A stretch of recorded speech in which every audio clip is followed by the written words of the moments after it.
Welcome to the tutorial series for NAUTIS Instructor, where we are using the version 3.11 of NAUTIS.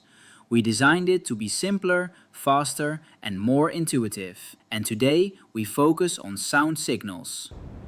Need to use an inland sound signal to indicate caution?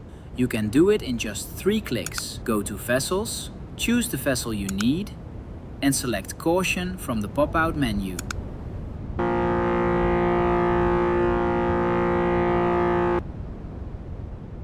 Facing a dangerous situation at sea? Switch to coal rig sound signals and choose this button.